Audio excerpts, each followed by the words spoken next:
Official now, did you hear it? Yep. Recording in progress. All right, so let me just check, see if anybody else is trying to get in. Doesn't look it. Let me check the queue here. Nope, 7, including me. Let's give Stephen another, because he said he was coming.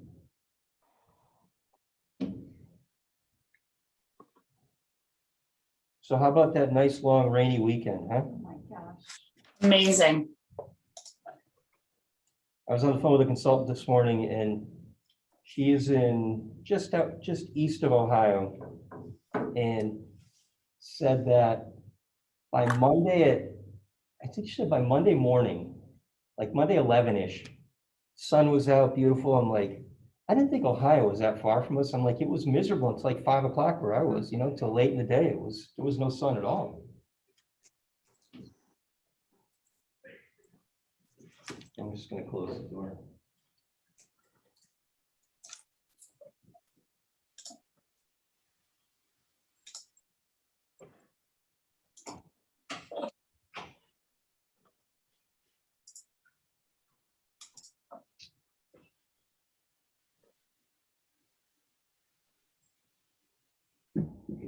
Consider this like medical waste.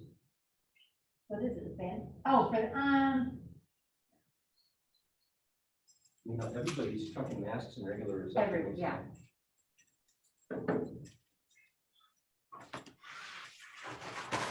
Okay. No entry, no entry. One more check. Nope, we're good. Okay, you can see the screen, right? Yeah, thank you. So if you see a little blue box and I'm kind of rambling, can you just let me know? Where would it be, at the top? Like right Yeah. right on here? Yep. Okay. Tonight, welcome everybody. We're going to totally recap. We're going to do beta. No, I'm just kidding. We're not going to do beta all night, but we are going to recap it a little bit, and we want to talk a little bit about the assignment that we're still working on. Week 3's assignment, the essay. I am grading week 2's right now. I'm going through, and I will tell you, I cut slack on week 2 because it's really it's a narrative, so you can throw a few pronouns around there. But one of the things that I've noticed is when Hannah, was that like an exclamation of yeah? Well, yes, but I feel like now I've tried so hard to not use any that I'm like, Starbucks has a million different names in every paper I write now. Like, but that's great. I love the adjectives that you guys are using. The coffee magnet and all these different terms, and it's exactly what you're supposed to do. But when you're doing a narrative, it's a personal opinion, like, so you can talk single person, which is fine, but you're not going to be penalized by writing it up in strict APA formatting without using pronouns, personal pronouns. So Can I ask a question? So with that particular one, like I used some info, like I think I used this book as one of my resources. yep. And in there, it was really relevant to what I put in, but it was referring to the customer, and it kept using the way they phrased it. It kept using pronouns, Yes. but it's what I wanted to Yes. use. Like that's, I cited it after. I didn't quote it though, so then it looks like I paraphrased. Do you know what I mean? It does, but you're also giving credit to where you're getting it from, Okay. essentially. So it's not like you're On my own. Yeah. Okay. Those are the ones that, like, the worst thing you can do in an essay like that is just throw a bunch of massive quotes in there and then cite them. 2 things will happen. One, it's a horrible paper to read because you're just basically reading kind of a summary of what somebody else already wrote. But the second thing is, when we have safe assign or Turnitin, which are plagiarism softwares that are in the system, it'll be a high, it'll come in with a high number. So like typically when you submit a paper for the first time, it's going to come in at like anywhere from like a 12 to 15, because you do have quotes in there, because you are going to have some paraphrasing. If you load it up with quotes, it will come in like the 40s, and 40s are the flag area where they'll be like, okay, they'll academic integrity, starts scanning assignments.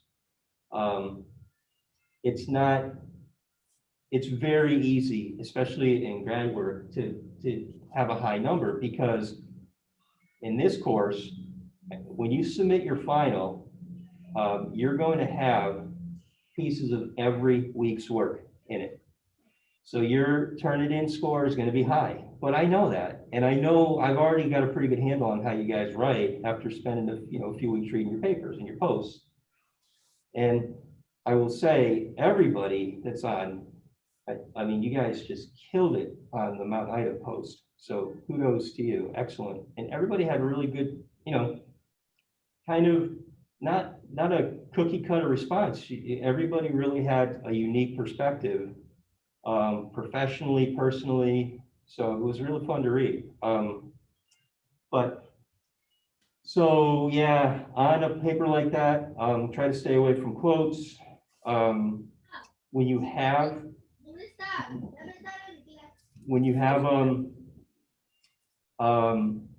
okay, so we're staying away from quotes. Oh, I know, few quotes.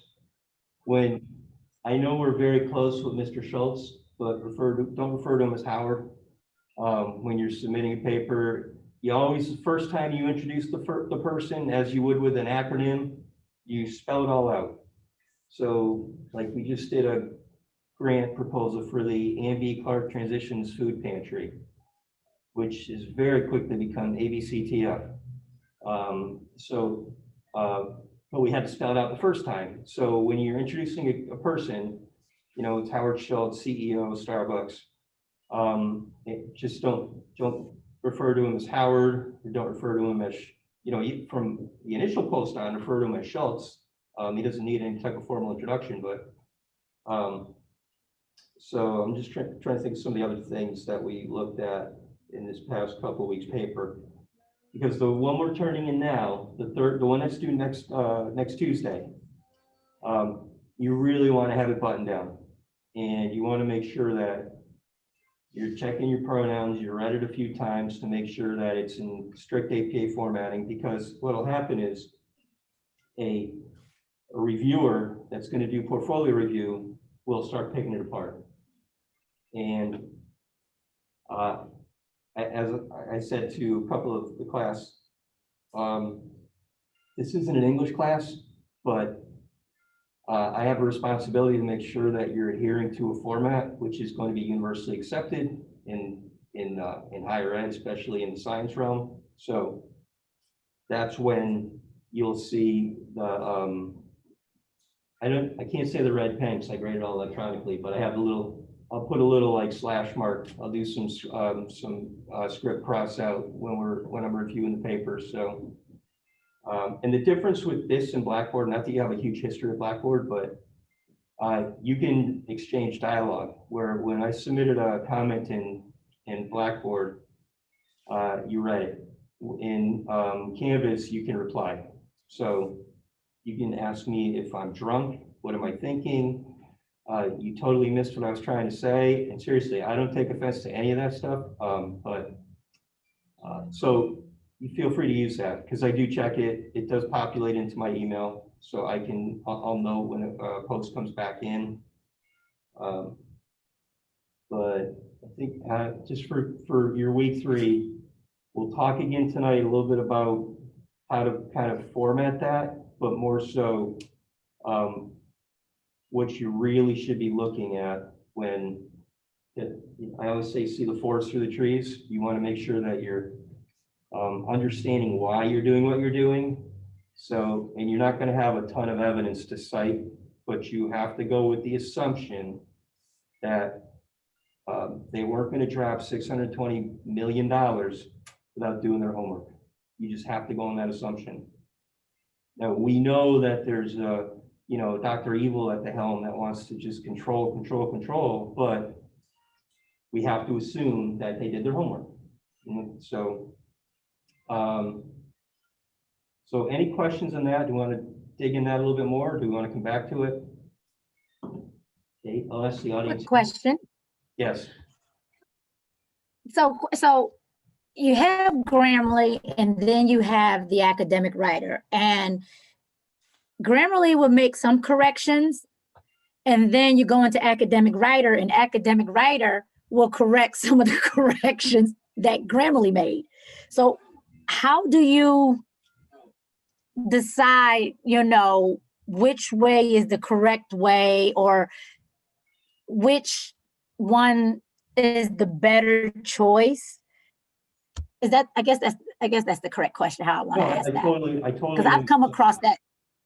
So sometimes Grammarly can overcorrect. Sometimes Grammarly, you look at it and you're like, no, I really want to say that. And it'll still give you the little squiggly line. It'll say, move that comma. It's like, no, I really want to have that comma there. But academic writer is kind of like, academic writer is basically if you were to throw it into a Word doc and then have it do your, and have it proof. So you're going to get some, based on the settings that you have in your Outlook, you can totally amp it up where you're, it's picking out everything, like maybe even, scanning prepositions to see if you're using the right one. But with academic writer, you will notice that if you rely just on academic writer, it's not going to pick up some spelling errors. It's not as strong as a kind of a synthesizer as Grammarly is. So what I would do is I would I'd run it through academic writer, and I would do my paper, obviously Word doc, upload it into academic writer. The primary reason to use academic writer is have it put your references together for you. Get all your citations nice and clean. But don't rely on it for anything outside of formatting and your cover page. It's really putting the package together for you, but Grammarly is going to put all the substance together for that document. It's going to pick up every spelling error, like I said, every punctuation gap it thinks it'll see. So I would do it that way, but Grammarly is definitely a stronger tool than academic writer. Academic writer is a formatting tool. Okay. That's a great question, Cynthia, because it comes up a lot and people will go to that as gospel and they'll say, no, I put it through academic writer, but then when I upload it and I'm reading it and I have Grammarly on my PC, when I'm in Canvas, it will show spelling errors because they weren't picked up through academic writer. It's a great tool for formatting. Yeah, because there was something, I don't know if everybody else does this, but it had changed. It was offering a suggestion, academic writer, for a preposition at the end of the sentence. And I was always told in school, it goes back to probably elementary school, and my English teacher used to tell us that, you're never to end a sentence with a preposition. And so every time I come across a preposition, and for me, I run this little thing through my head, a preposition is anything that a squirrel can do to a tree without it being offensive. So, and it was, so, and academic writer was like suggesting a preposition at the end of the sentence. I was like, that's not right. But Grammarly wasn't doing that. So that's why I was like, wait a minute. Which one do I go with, even though I do know that, I'm not, unless something's changed, can you end a preposition at the end of the sentence with a preposition? Not that I'm aware of, but again, okay, all right. I'm not an English teacher, but I'm sure, like when I have my assistant basketball coach is the director of English. So when I send him an email, I read it like 4 times. Because I know he's going to pick it apart when I send it over to him, and but I don't believe he can. I think you're right with if you just kind of defer to the Grammarly for all of your punctuation and stuff. Defer to Grammarly. Cynthia, while you were saying it, I was like, well, I'm going to Google it, and so all I typed in was end sentence, and it came up with the first thing was with a preposition, and I was like, they're listening. We can't do anything. They're on to us. They're on to us. So watch now, watching all of your feeds randomly pop up, you know, when Well, you. I've been seeing a ton of ads now for Starbucks, which is not surprising since I've basically been Googling Starbucks every single day since we started this class, so. Any other questions? Anything on the writing before we'll come back to it? We were gonna have Sandy tonight with the Enneagram. She's got to postpone until next week. I know, we're all disappointed, but she'll be back next week to cover some Enneagram follow-up. So just read through your little star chart. It kind of looks like one of those like zodiac things you get when you go to the beach and they tell you your fortune, you know. You know, anyway, just read up on it, because next week there's gonna be some discussion on it, and just familiarize yourself with what you are, like what your core is and what your wings are. All right, let's talk about, let me go over goals. Bless you. Goals for the module for this week are: you understand the value that data has to an organization. Today, we're going to focus a lot on monetization, and we'll come back to this. I'm just kind of giving you guys the overview right now. Anybody know, we're going to learn how to basically call and vet data. Everybody know what the term synthesize means? You know what that means? Why don't you tell me? Well, if you think, anybody ever hear of a synthesizer in a band, like in music? Right? So you take it essentially takes a lot of a range, and it narrows it down into a synthesizer narrows it down to a single sound, and a single specific sound. That's why like these organs that are a foot long can replicate, a $50,000 piano in sound. But so synthesizing data means you just take this huge funnel, just imagine this big funnel, and you don't want everything that's in the top of the funnel, but you want what's at the bottom of the funnel.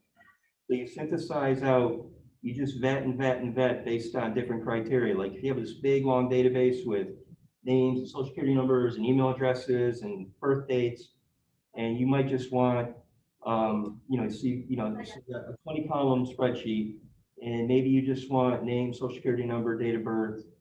And so you start pulling different columns out of there, and before you know it, you're left with one row with the columns that you want. So it's basically just picture the funnel. Synthesizing takes a lot of data and puts it into your hand what you really want. We're going to spend some time to learn about that. As far as monetizing data, that typically means selling and profiting from data, but we want to learn the right way to do it. We don't want to just, we want to work within our means. We want to make sure that we have the resources internally to do that, the infrastructure to do that. So we'll talk about some do's and don'ts with that tonight. And to learn the risk of harvesting data, because we're going to talk a little bit about data harvesters tonight, which are exactly what we were already talking about with, information showing up on our feed, and the risk of harvesting and selling data. So that's the goals for the week. So if you leave knowing that stuff, pat yourselves on the back, you're doing a great job. Last week's discussion board, Mount Ida College. So the interesting piece is that overwhelmingly everybody was in favor of that move. So, and geographically, if this class was located 30 miles north, it would be the other way around. You'd have everybody, because we're very familiar with UMass Amherst, but you'd have a lot of folks that were like, that was a weak move. They manipulated the system, blah, blah, blah. So I really like reading your posts. Who wants to share some of their thoughts on that? I said in the beginning of mine, in the end, I agreed with the decision, But I think even looking at like the overall purchase of Mount Ida and like how there was like UMass Boston right around the corner and you're sort of like taking from your own Yeah, you're essentially. undercutting, Yeah, exactly. and so it made me overall question the decision, like clearly that was thought through and not everyone believed in that, even people within UMass Right. were agreeing with it. So it made me question that piece, but when I looked at from like what you could do, what you could collect for data, the potential for being in the Boston area, like took the UMass piece out of it, then like essentially it made sense, It did, but but there were other factors. and again, the other factors are, not everybody had that kind of money around to make that purchase. Yeah. So they could leverage some, some of their, some of their donors, some of their endowment, they could leverage that when they were acquiring that. Not everybody could do that. You guys still here? You have to go back and restart. It's still There's recording. people. I think we lost connection over here.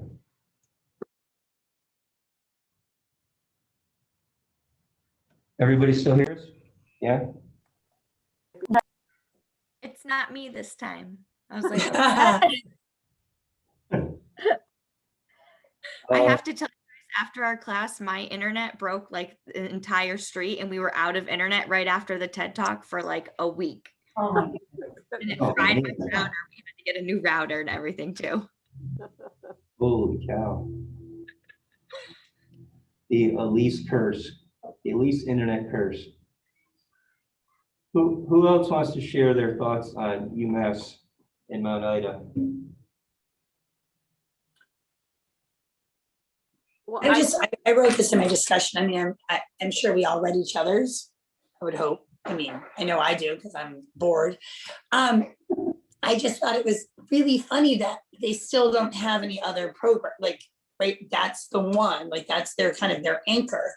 And then I was surprised they had this big veterinarian program, which I was a little confused on. I guess I didn't see where their whole mindset was going, but there was such an opportunity, my world, we have our alumni. And so, I kept thinking, could they have alumni come? Could they have alumni come teach? Like, what do alumni want that are in the greater Boston area? Like, there seems like they just did this and haven't really moved forward on anything. Yeah, agreed. It's like they had a good plan in place to purchase, but their contingency plan was pretty weak. So it was really just kind of like, we have the money, let's do it, and we'll figure it out as it goes. And I can tell you, like, as an organization, we've been part of this University of Bridgeport acquisition now for over a year, and it doesn't happen that way. You have to be methodical. You have to keep your mouth shut. You have to totally blinders removed and look at the different, everything down to culture. And if it's a fit, in Mount Ida, they did them all a huge favor by locking their doors. So a lot of the students were kind of in a lurch, but that's, from an acquisition standpoint, I think they took advantage of that because their contingency plan was pretty weak. Anything else on Mount Ida? What a quiet group, huh? I was just gonna say another thing, Eric. This is my own view. I don't want to speak for anybody else. But I think in our other classes, right, our 2 classes we've had leading up into this class, when we've written a discussion post, there's maybe been some answers or some pieces in the reading. So this week, I think many of us were like Googling Mount Ida, right? So Maria now has Starbucks in her browser. I've gotten ads to like go to UMass Amherst, so it's just kind of funny that this one really, to me, I'm speaking for myself, there was a lot of like just more research, I think, than I had done in a discussion post in previous classes. It was good. I'm not saying it was bad, but it's sort of like all of us, I read everything and I was like, okay, nothing says Mount Ida. Or the week we did Spotify, the paragraph was this big, in our book. So it's been interesting for me to sort of have to go out and do this additional research and figure it out and get out of my comfort zone.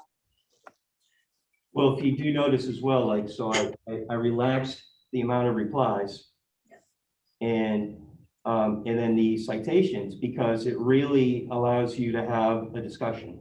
And I personally think you're better off if you have to do a little legwork for it and it's not just written out in the instructions, because you're going to have to research everything when you leave here.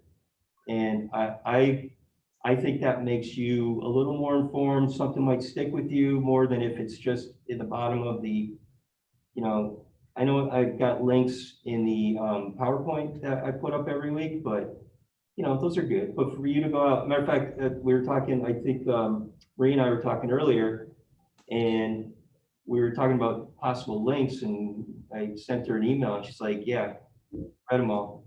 It's like, because there's only so much we can find, but it's almost like when you find that one link that you haven't seen yet, it's like, aha, it's that moment. So I will say, like, I'll take Hannah's nerdiness and up it one. I will say, like, by doing the research, like, if you just were looking up like Mount Ida and this program and should you do statistics in the Boston area, like, okay, it's fine. But I think with the research, it's giving you this greater informed decision and kind of making you get a better concept of, you can't just pinpoint this one piece. There's all these other pieces to it that matter to this one decision. And this one chunk of data, there's like branches off of it. So it's like, even like I was saying with the purchase of Mount Ida, that's not what the discussion post was, but you learn all this other piece in relation to what the statistics program was. So I guess it's opening up my mind more and like the bigger picture of the data piece. Because remember the name of the course, right? Data-driven decision-making. So you didn't look at the end result, you looked at what led up to the end result. And as I said, there were a lot of different takes on it, but virtually everybody in a positive way. So that I really, like, I was thrilled when I was reading through the discussions because everybody had a really good take on it. Everybody did some homework on it. So, so again, kudos to you guys for doing that.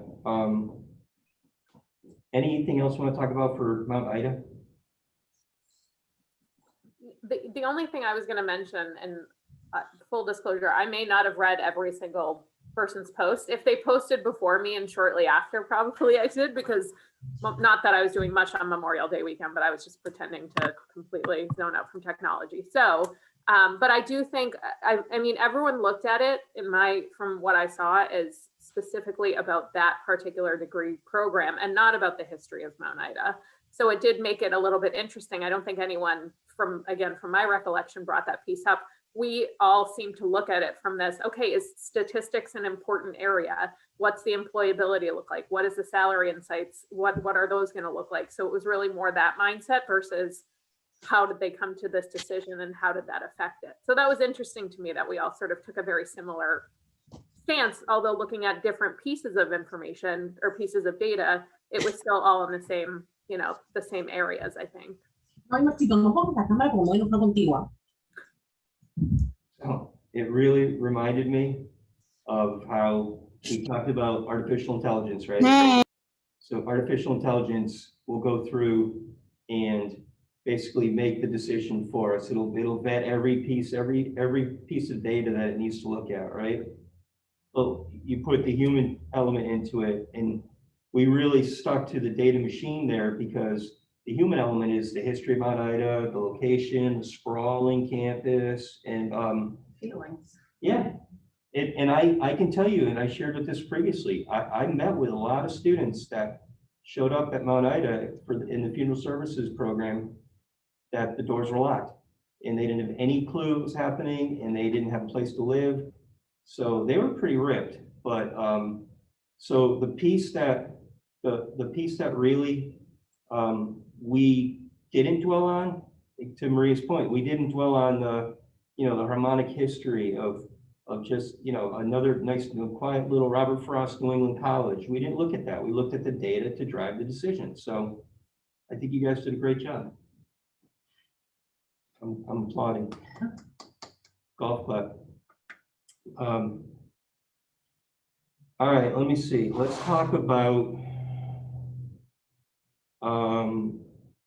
Beta and SWOT. I want to get back on, but I also want to talk about the putting the final together is what you're going to do next week is on Tuesday night, your team captains are going to send in basically the frame of your presentation. So this has got to be like kind of a really solid outline as to how the paper looks so far, not the paper, but the presentation. You can do it in Prezi or PowerPoint, your choice. But so if you haven't already gotten with your team, get with your team, because you've got a little less than a week to get that over. Just your captains now. Just the one captain's got to send that in. And then you'll take from that, you'll build up to your final, which you're going to add. Our week 5 paper, I believe, is the Tavana perspective. So you're going to have to look at it from their side of the purchase and acquisition. And then I'm trying to remember what week 6 is. And I will note, by the way, Elise, great job on the video post. That was awesome. A lot of fun, and it definitely breaks it up, but you got a lot of stuff covered in 3.5 minutes. So, Thanks.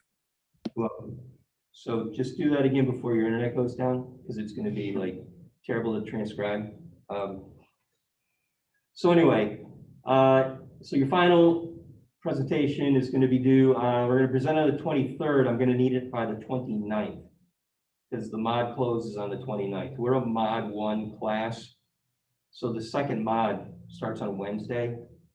So you guys, as soon as this class ends on the 23rd, you're going into 660, I think, on the 660. I forgot what you guys going. Oh no, you're going into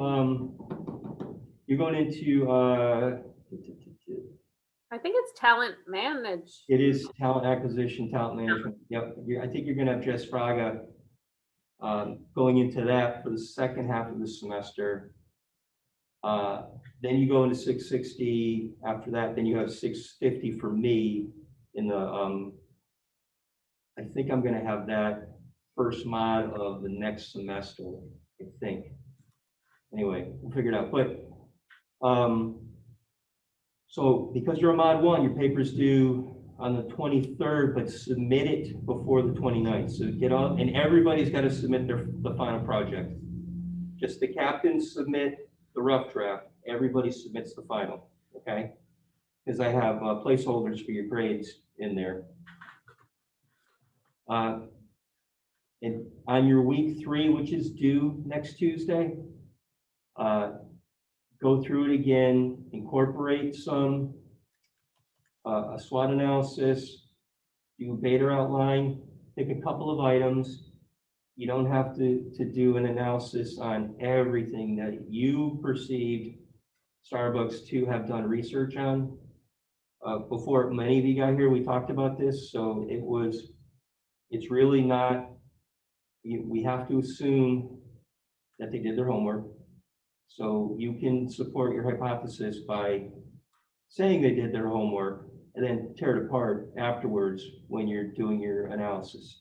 So, but you can, anybody want to throw out ideas, any suggestions for one of the things that we can defend in that paper, or that we can look at for beta? What were some of the things that Starbucks that kind of stood out in the acquisition that kind of we scratched our heads at? They were trying to expand retail store space within malls. Absolutely, mall traffic, thing of the past. And there's an article out there, so if you do some research, you'll see that Howie, as we like to call him, Mr. Schultz, kind of totally contradicted that in 2017. Yeah. So, you seen that one? When he literally said like the demise of retail or Yeah, whatever, yeah, yeah. I think I used it in one of my things, not this piece, but. So, I mean, it's Monday morning quarterback where you can say, oh yeah, that's definitely the way, we saw that, but, so that's something that you can defend. You can use that towards beta to show that you have an understanding and a concept of the framework, because you can shred that argument based on data that you can pull up and identify the data you can pull up. What's another piece that we call into question?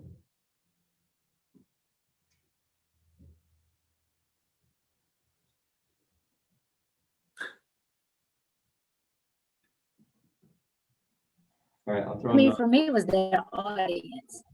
I mean, for me, it was audience. I mean, because clearly they were, they're a coffee company. And I think for me, they were treating tea like coffee. And they're totally two different products, two different, which like for me, coffee is always fast and on the go. And tea for me is like relaxing and, you're not rushing to drink it. And I mean, how often do you see people running or walking with, tea? It's usually, a Starbucks or something that, they're doing multiple things at one time. Right, so the argument we can make is that did Schultz think he was going to change the culture, or did Schultz really understand the culture? Because just because it's a hot beverage doesn't mean that it's going to fly in the same markets that you've dominated already. So we can apply the Beta framework to that and then look at it as an opportunity to change. If you look at it from, to your point, Cynthia, if you look at these tea houses that they were trying to mimic, those are, they're from the point of sale to when the folks leave, it's like an hour. But if you measure that at a Dunkin' or a Starbucks, when people come in and swipe their card and go, it's literally a fraction of that. It's maybe a 5-minute transaction. They don't really sit down. They have limited seating intentionally. So culturally, Schultz really was trying to do something. He's trying to put a square peg in a round hole, and we can certainly tear that apart and look at it and say, that based on the decision that was made and applying the Beta framework to it, we don't have a match. As Maury Povich would say, you are not the father. We don't have a match. And they don't have, there's not a lot of data out there other than them really, as an organization, saying they wanted to reinvent the tea business and basically bring it to America, and kind of like McDonald's with cheeseburgers, and Ray Kroc when he was selling milkshake machines, and that's how McDonald's started a franchise. But it's just, it really wasn't well thought out. All right, let's go one more so you guys have plenty of fodder for your papers.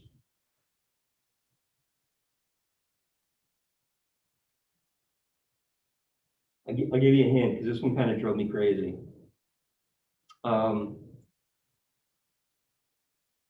When you think of tea, do you think of it as being healthier than coffee, or, right? Is it a healthier drink than a coffee? What were some of the things they identified when they studied the quality of Teavana tea?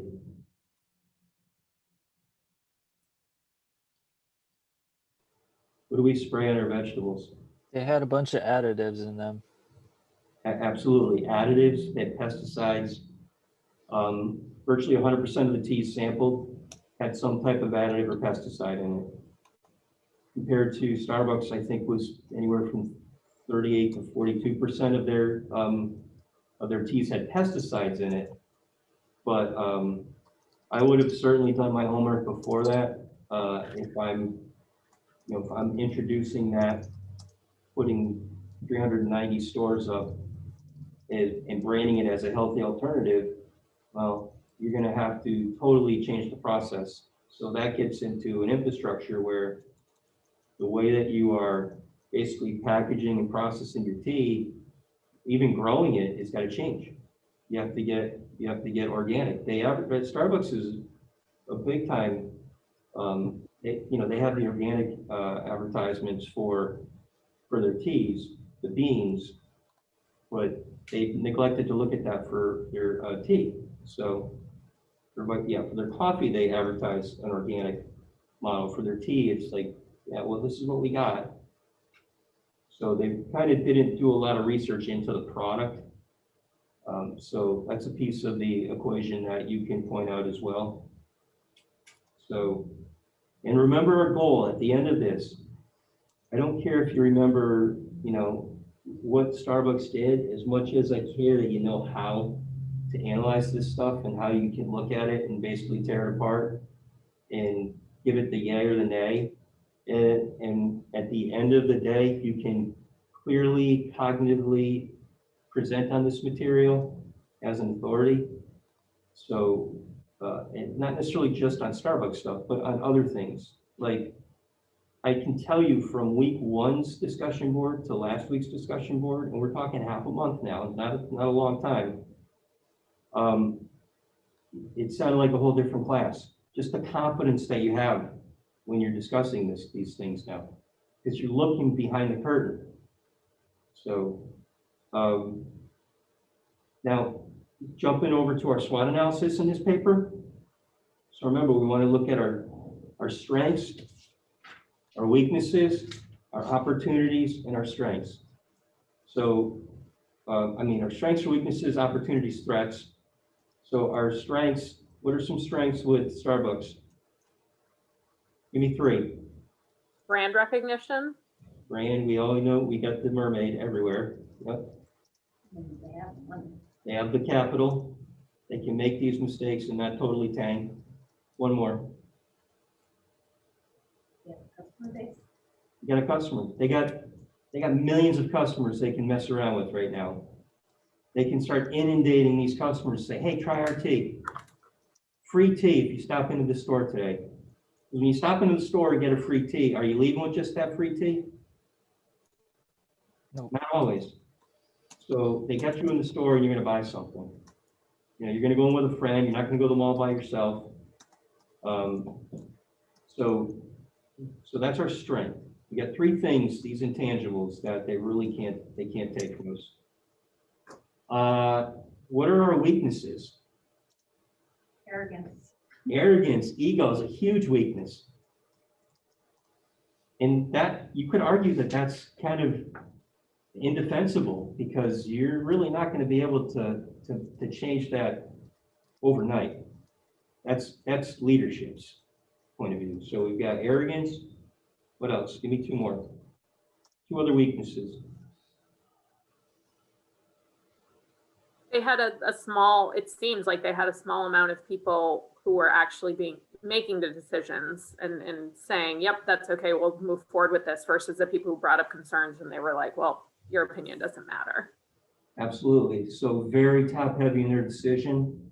And it was almost like, you know, anybody they wanted, they'd grab a proxy on. Anybody they knew that they could get on their side, they'd grab a proxy. Otherwise, we really didn't care what you had to say. So very top heavy decision. And what's one more? Probably the most obvious. Like lack of knowledge with tea. Ignorance in the tea industry. They really didn't know the product they were buying. Total weakness. Okay, what's an opportunity for Starbucks with this acquisition? It's to really look at the goal that Schultz had when he started this endeavor. Maybe more specialized training for baristas and people who are working there. Okay, so we wanted to definitely get you want to have a cross-trained, you want to have probably a more, let's say, a diverse point of contact group of people. What was his overarching goal with this purchase? To overtake the tea industry. Yeah, so did you guys hear that? To Oh, sorry. basically dominate the hot beverage industry. So just, you know, pinky to the corner of his mouth, Dr. Evil all the way. This is what I want. This is what I'm gonna buy. And give me one more. What's one more opportunity? Revenue. again, I mean, revenue again. Because you're now adding on, you already have like the coffee espresso conglomerate, and now you're Yeah. adding on to that, bringing a whole new clientele and money with them. Yep. So bringing in more people to your store, bringing in more stores, but you're basically growing your customer base. And, you know, they will use, again, McDonald's as the example. McDonald's is selling cheeseburgers, french fries, and milkshakes. And Coke got wind of it, they jumped on board. Then they started selling, you know, chicken, they started selling apple pies. Everybody remember the old McDonald's apple pies? Like the sleeves, they were like, Red sleeves? Yeah. Yeah. and they were like molten lava Yeah. when you opened them up. They're always like at like 300 degrees, but they really diversified their menu. They got into, you know, they tried to get into some health conscious stuff. So, but it started with a couple cheeseburgers, a hamburger, milkshakes, and french fries. That's it. So Starbucks was looking to expand their market and pick up that whole tea drinking percentage of the country and ultimately world. So we got our strengths, our weaknesses, our opportunities. What was a threat to us? Bree, I need you to channel your inner Massachusetts for this threat. Dunkin' Donuts Dunkin'. / other competitors. I'm trying to think of like what she would. It's a mass thing. Yeah, it is. So I mean, for me, I think definitely- pricing. I mean, Starbucks, you know, I mean, yeah, the flavor, but like you said, like you mentioned, Dunkin' Donuts. I mean, you can get a caramel macchiato like Starbucks, but it's at a lower cost. Yep, absolutely, Cynthia. If you walk into Starbucks, you're paying all day long for a small, probably like anywhere from $4 to $5. Yep. For small, you can go into Dunkin' and get an extra large for, you know, $3.75. So it's really. But I'm gonna counter that with, I could go to any Starbucks and my drink is gonna taste the same. I could go to the same Dunkin' 5 days in a row and it tastes different every single day. Who doesn't like a little mystery in their lives? There you go. There you You gotta go. live on the edge, man. I have to add a strength because I didn't think about this. And I mean, I pretty much get the same thing from them, but I'm more hooked on Starbucks lemon pound cake than I am anything. It's not their coffee, it's the pound cake that gets me. But you know, what's funny, like Starbucks never had a food associated with their. Somebody else? Class talking? Oh. What's our exit strategy? Yeah, right, I guess we'll pop that window right there. I know. Sorry, you guys, there's like yelling or something happening and like, I don't know what's happening. If you see us like start doing hand signals, just call 911 and get us out of here. That was weird. But Starbucks has never had a food affixed to its name, never had like, you know, Starbucks pies or Starbucks. Yeah, you're right. But Dunkin' just dropped theirs. Because it was Dunkin' Donuts forever since its inception. And they dropped Dunkin' because they wanted to sound healthier. So and also you want to have, with the way a lot of the convenience stores are operating now, where they're giving you the 99-cent coffee when you fill up. And some will then put the Dunkins in the convenience stores now. There's just, the market is much more competitive. So from a price perspective, if you're not hooked on, you know, like Kate with having these gourmet coffees every morning, you're probably just good to go if you're looking for just like the caffeine kick. But again, I think that's when we do budgets with students, we talk about they'll come in, and I don't want to be like do a sweeping generalization, but for the most part, they'll come in with a large Starbucks or a large Dunkin'. Occasionally, you know, pack cigarettes in their purse or smell like cigarettes, and they're looking to scrape by to get some type of, you know, scholarship grant, something to really help out. And we'll have to do budgets with these students and show them that they drop like $50 to $60 a month on coffee. That you know, if they really like the stuff, go buy a Keurig, drop it in, you know, for basically 50 cents a canister if you buy 24 of them, two dozen. Or go to like Sam's Club and get the huge, Yeah. like, Right, buy in bulk and just help, but, and cigarettes, I mean, they're what, like $10 a pack now? So, and these students are going through like a couple packs a week, Yeah. admit to, so that's a lot of money being thrown around, but if you're looking to kind of budget that, then you might really like the taste of Starbucks, but you're gonna go to Dunkin', because it's a little bit cheaper, you're gonna go to Cumbies and get it for 99 cents, you know? that's true. Or Dairy Mart. So what's one more threat? So we got our price, we got our competition. This was a big one that supposedly Schultz said he did see coming, but we don't believe it. Was it the demise of retail? Yep, location, location, location. Everything was in a retail site. So the threat was now that you basically break in leases with all these retail establishments by closing your stores. So, you know, if you're a franchisee and you want to go back and put a store in the Eastfield Mall after you pull it, or the West Farms Mall, if you pull the Devon out of there, I know they're desperate for tenants right now, but you're probably not going to get the same type of treatment that you would. And from a corporate standpoint, they really were big contributors to the demise of some of the retail outlets and the establishments, because they weren't drawing people in there, but most people, that's why you see like food courts go up in the mall. They don't care what they're giving you. They just know that if you put a food court there, you're going to get people to stay there longer. So if you have a coffee or tea place, you're going to get people to stay there longer. But you know what, sorry to jump in, but like in some of the research, like it was also ironic to me because they talked about wanting to have kind of that tea, like sit and drink tea component. Yeah. But then when you read about it, like so many of the stores were like the size of a shoebox. So it didn't even like, it wasn't even conducive to having people come in and actually hang out. Right. So it's like they countered themselves even within that part of the plan. So true. It's almost like, you know,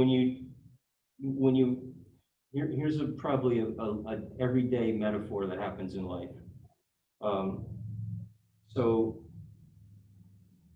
what's the famous, somebody's going through a hard time on, you're on Facebook or whatever, your social media. Hey, let me know if you need anything, right? And then they'll hit you up and like, hey, can you give me a ride to the doctor's office tomorrow morning? I'm working. I'm sorry, I'm working that day. Well, what if I move it to Thursday? It's like, I gotta work that day too. So they were like, hey, come on, we want you to come in and sit down and enjoy the experience. Here's these 5 seats that you can choose from in here.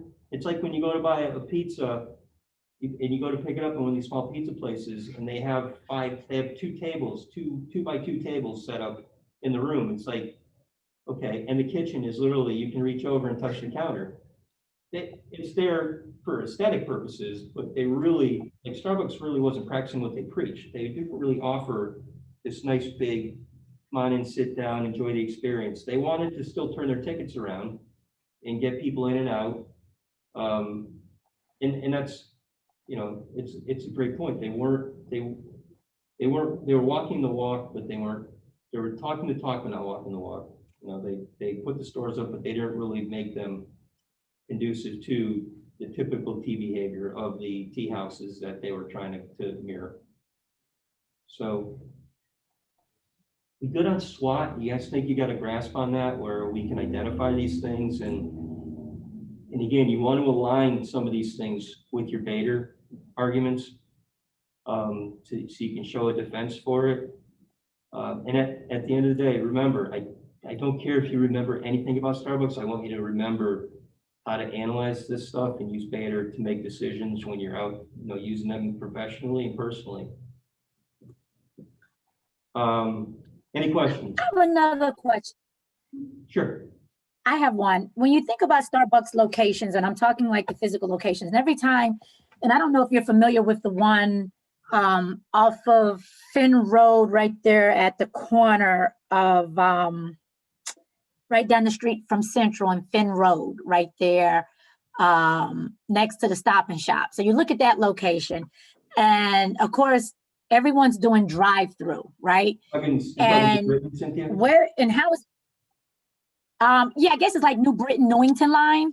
Okay, And you have that location, and like when you come through the drive-through, where of course everybody's in drive-through, no one's really getting out their car anymore to go into anywhere. They want it quick and hurry and fast.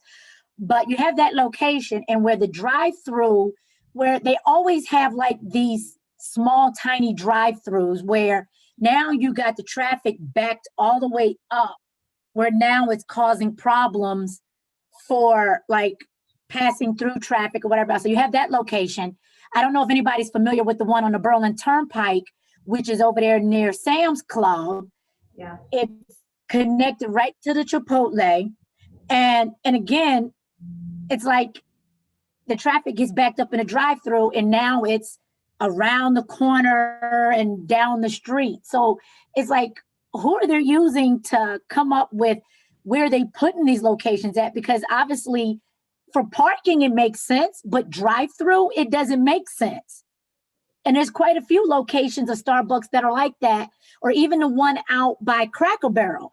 It right there at the corner, and again, you go through a morning rush and traffic is backed up out into the street.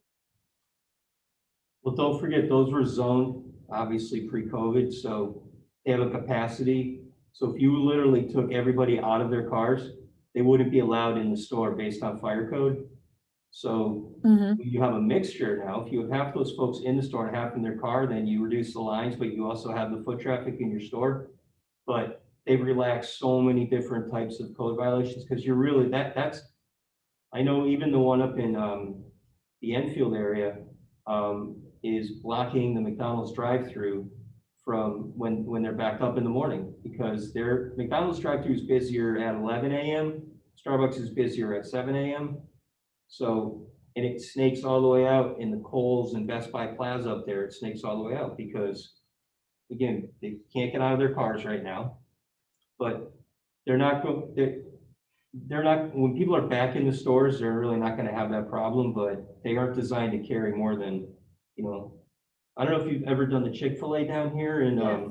Well, I've seen the, in that was Glastonbury. insane. That Yeah. was just very poor planning. Double lines. And seriously, I've gone down there during lunch. I've had to back my truck out, wait for somebody to leave, then pull forward so I could let somebody else move out behind me so I could back up further and get out. And I don't have a huge truck, but it's like, they don't care. They'll come out and take, and they're fast, No. but that line backs up. That whole parking lot's a mess. And there's like 3 places in there. Yeah. There's like a, what's the Jersey someplace? Mike's. Jersey Mike's, and then you got like 1,000 degrees or Yeah, I whatever. think that place just closed. Really? Yeah, It's I not read that it old. online. No, it's not at all. I think COVID stuff. See, Chick-fil-A, I'd never go through their drive-through line, because if you get in there, you get stuck. I have them bring it out to me. I get it quicker that way. I refuse to get caught in their drive-through. The drive-through is horrible. So Yeah. yeah, I do bring it out to my car. I park, bring it out to me, and I go. But then I also do online app. I do the app ordering too. So that's the other thing. So I'll order it before I leave the house. And then as you get there, they start preparing it. That's another thing. Like, they're tracking like how far you are from the place. Oh, we see you arrived. We'll start making your order. Yeah, it's pretty creepy, right? Now that you mentioned it, yes. It's like Before this class, I didn't care. they're stalking you because you gave them permission to, Yeah. Like if somebody was to ask you, Cynthia, what are you driving? How long is it gonna take you to get here? You'd be like, get lost, pal. But it's like, nope, I'm driving this. I'll be here in 12 minutes and just have my food ready. That's the exchange. This class is really messing up a lot of my conveniences. Exactly. I feel the same way, because I'm just like, I told you, I'm going back to old school. I'm not even going to use an app anymore if this keeps up. So let's jump to monetizing our data. Okay, that's kind of the gist of this week's chapter. But I want to kind of do a sub kind of explanation, because in talking to most of you, there's still that data hiccup where we're kind of, kind of still a little cloudy on it. So I took down Webster's definition of data, okay? And Webster's definition of data, it's a noun, okay? Some of you have used it as a verb. It is a verb, but some use it as a verb with a nasty adjective in front of it. But so factual information such as measurements or statistics used as a basis for reasoning, discussion, or calculation. In a nutshell, you are just collecting information. That's all you're doing, and it's called data. But don't let it, look at yourselves as detectives, where you walk into a situation and you just collect as many clues as you can. You don't make an assumption or an assessment until you've collected everything you need, okay? So when you're this massive organization, you're going to collect everything you can get your hands on, everything you clicked on, everything you hovered over online, every time you swiped your Home Depot credit card, they're going to collect everything, okay? And by the way, I went to Dunkin' on Monday. I took my nieces to go grab like they just wanted to kind of get out of the house. So I took them out and I hand them my card, and new girl, I go to this one all the time, new girl, and they screwed up my order. I'm like, that's right, I don't care. I have like a decaf coffee, but I don't have any sugar or anything in it. And so I'm like, no worries. I give her my card, and she swipes it, rubs it, puts it back in, rubs it. She goes, I'm sorry, that's declined. I'm like, I go, no chance. I go, there's no chance that's declined. She goes, yeah, it is. And then of course the manager comes over. So I'm looking like this big deadbeat. And so I'm like, all right, well here, let's try this one. So I give him another card, goes through. So I have a card built into my app for my gas, so I can pay at the pump. I just turn my app on and it'll start calculating. I'll have to bring my card out, because one of the things from a data security standpoint that you guys will read up on is that they have basically have like little mini cameras that will sit on top of the swipe, and they'll read your card as it goes in, and they'll watch your code, they'll watch your PIN. So it's very common to get hacked at the gas station. Happened to me. Okay, It was very sad. I felt very violated. yeah, And I like really randomly, not that you guys need to know the whole story, but it was like 11 o'clock at night. Do not ask me why. I couldn't fall asleep. So I checked my bank app, and there were like it ended up being like a couple $100. And I'm like, what the heck? I wasn't even here. And sure enough, I had gone to the gas station like the day or so before and used my card. So they're called skimmers. yeah, yep. Yeah. So, and I don't even have that. I don't take my card out at the gas station. So I went to the vending machine at school, swiped my card declined. So this was Tuesday, just because I wanted to test it on something without having a transaction where somebody's looking at me like I'm some type of idiot. So I swiped it, declined. So I called the bank, and it's a joint account with my wife. And I'm answering these questions, can you give me one of your last purchases? I'm like, yeah, we bought a cemetery plot for $26.83 at Garden Dreams. Yep, okay. So she goes, well, your card was frozen on Saturday because they blocked a transaction for $473 at a convenience store in Pittsfield. And Pittsfield's probably maybe like an hour from my house. It's out on the New York Mass line.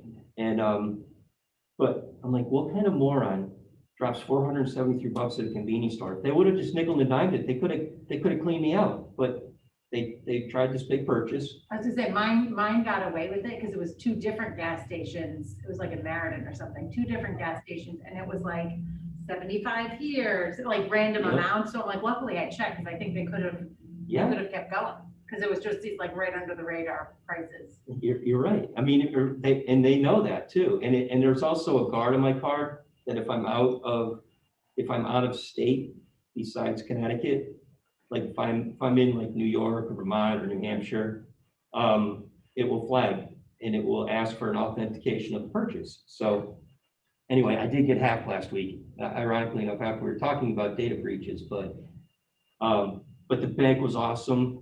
Customer service rep walked me through the whole thing, and we talked about, some of the things that they're seeing. And of course, I said, yeah, I'm definitely going to use this in my class. And we were talking about it, and she said skimmers are so prevalent right now that people are taking, they're literally taking a picture of your card while you're using it. So Their advice to me is if you're You using, also have go with your credit card, because it's better, it's easier to protect than your debit Yes. card is. So I've kind of started, I still am lazy and like to use my card. So I started doing that now instead, and just using my credit, just in case it. yeah, there's better encryption on your credit card than your debit card. So, Yeah, actually, you have to be careful at banks too, because they put them on the bank. So actually, if you ever see me, I'm at the gas pump in the bank and I'm wiggling the thing because an officer was like, yeah, just shake it, because if a skimmer was on it, it will come off because it's put on top of the original thing. So I'd be at the bank, even though and I'd be moving it and wiggling, because now if you notice a lot of them, they don't have that protruding thing anymore. I think Bank of America have gotten away from those. But if you just move it, if a skimmer's on it, it'll come right off. But I was like you, I got caught at a gas station about 2 years ago, and I got American Eagle, and it was just so happened that they were buying porn and they were having a ball shopping in California, and American Eagle locked my account up until the next morning. So when I woke up, I had all of these notifications like, hey, give us a call because there was a purchase made here, here, here, here. But I noticed, like with one of my other card accounts, like with the out of state, I can even limit so many miles away around my zip code. So say, for example, that if a purchase is made, like I could set it like 25 miles outside of my home, it will not go through. yeah, I think I mean, obviously, you would think, right? I mean, I would be, if I was doing this, if I was skimming, I'd be like, man, I'm gonna get pinched. I would be, Yeah. there is zero ramification for getting caught, because there's so much that it's like, like, I just can't explain how lax it is from a security standpoint, where you've got, a person working at the Pride station that's going around checking the machines, checking the gas tanks. I'm like, are you trained in that? No, I'm just, looking to see if anything looks out of the ordinary. There's just like, the police don't get involved, local police don't get involved because it's tampering with, revenue. So it's an FBI thing.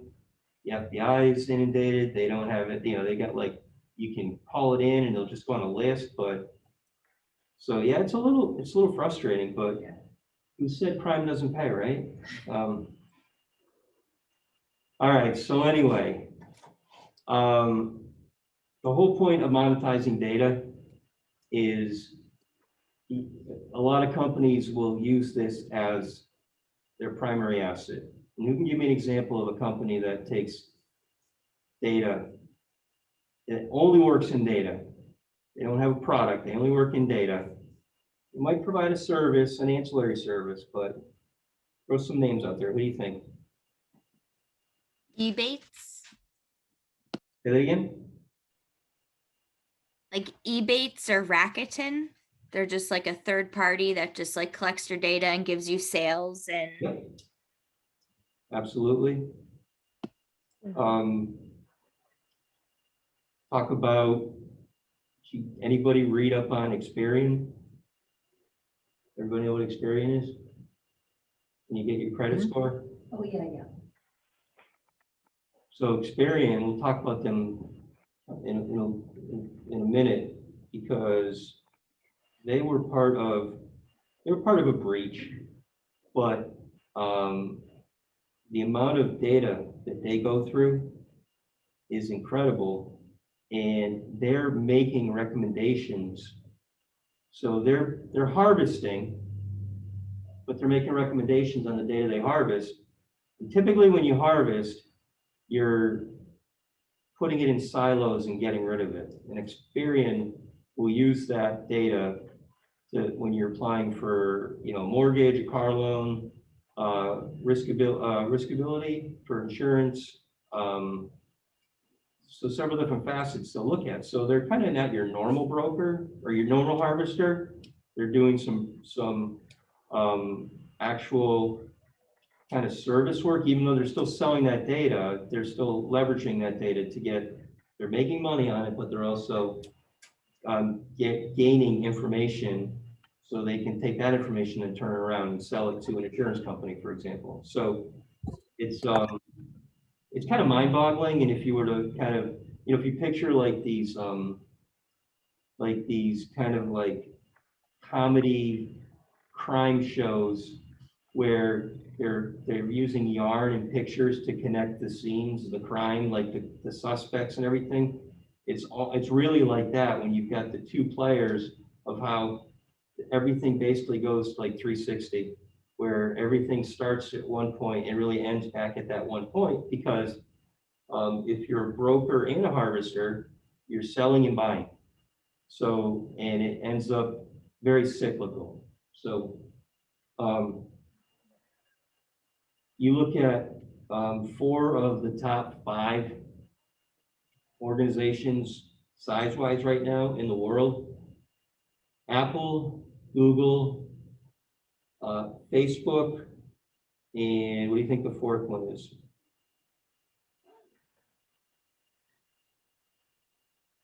Apple, Google, Facebook. Somebody probably used it today.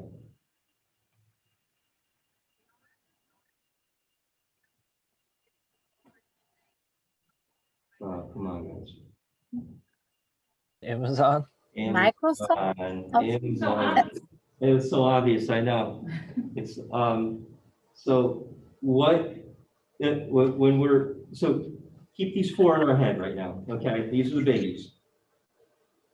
So you apply the 3 principles of monetizing data.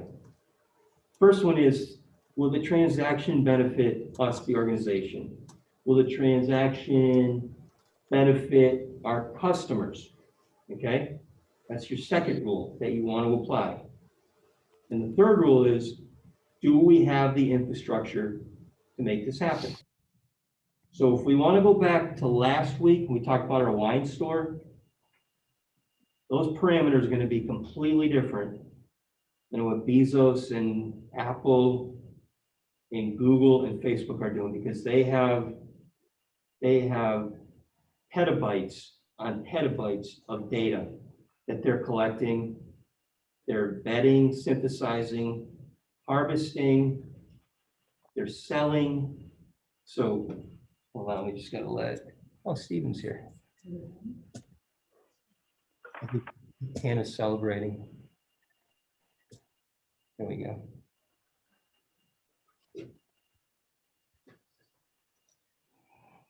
Okay, Stephen's here, we can get started now. So welcome, everybody. It's, I'm just kidding you, Stephen.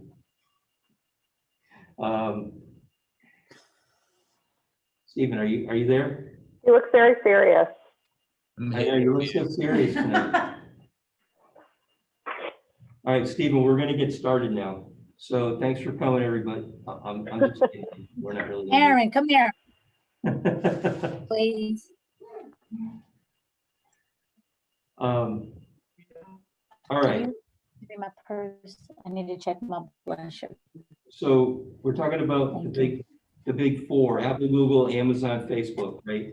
So when they purchase data and they're looking to monetize it, right? Everybody knows monetize it. So we want to profit off that. We're going to use it as an asset. How will it benefit the company? How will it benefit the customer? And do they have the infrastructure to do it, to properly do it.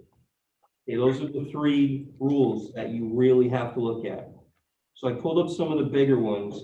We talked about IBM before, like some of the bigger acquisitions, where IBM spent $2 billion bucks to buy the Weather Channel. Wasn't to buy weather, really. They just wanted the database. They wanted the database. They wanted the customer base. Microsoft bought LinkedIn, another big purchase. Ancestry.com.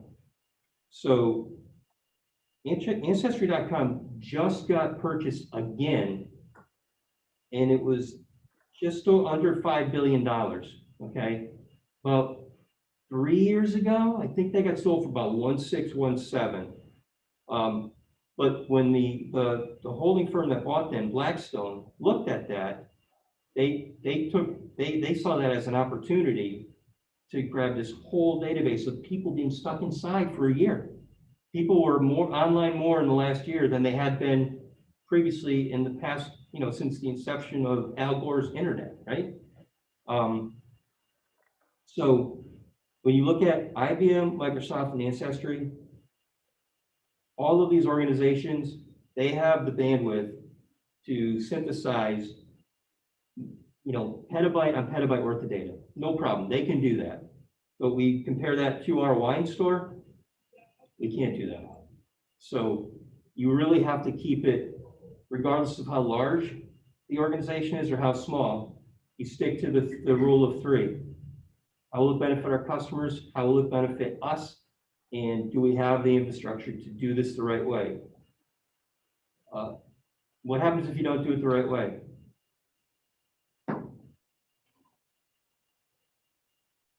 Anybody? I mean, I've just talked about it for 10 You minutes. could end up with a breach. You end up with a breach if you're not encrypting your data. You're compromising. Is that in your customer's best interest? Nope. So you're breaking one of your 3 rules right there. It's not in your customer's best interest. We'll get into it later. I think maybe even next week we talk a little about it, but about the moral and ethical responsibilities, that kind of the unwritten rules. But in general, there's not a lot of oversight on this stuff. So you can ethically decide to do something, but you could put your customers at risk and your organization at risk if you're not protecting, if you're doing it in a way in which you can't afford to protect it the right way and ensure your data, then you're compromising and you're violating rule 2 and rule 1 essentially, because it's not in the best interest of the organization if you can't do it the right way. So when Ancestry gets sold for 4.6 billion, they're not looking to connect everybody back to whatever part of the planet that our ancestors came from. They're really looking to get as much information about as many people in the family as they can.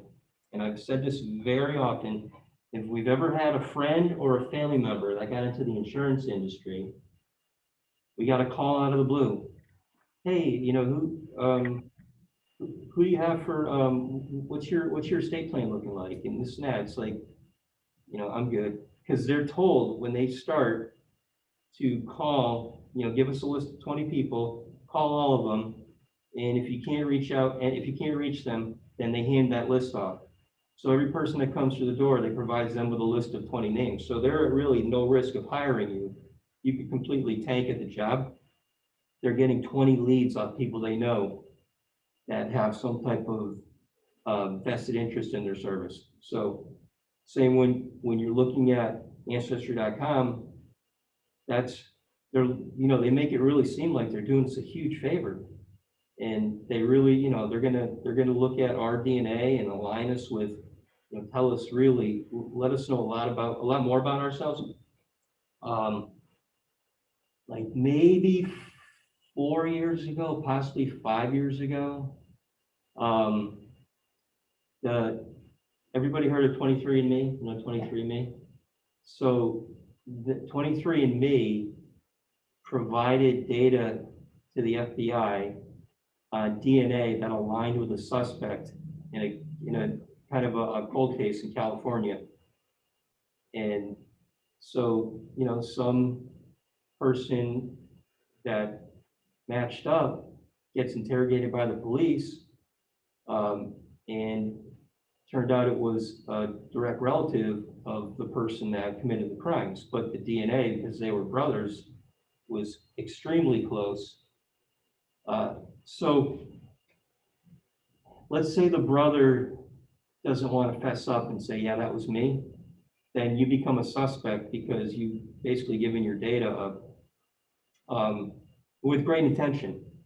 But it's kind of like that Orwellian crossing the line thing where I think they know a little bit too much about us already, but it did help solve a murder. So anyway, on that happy note, so let me see.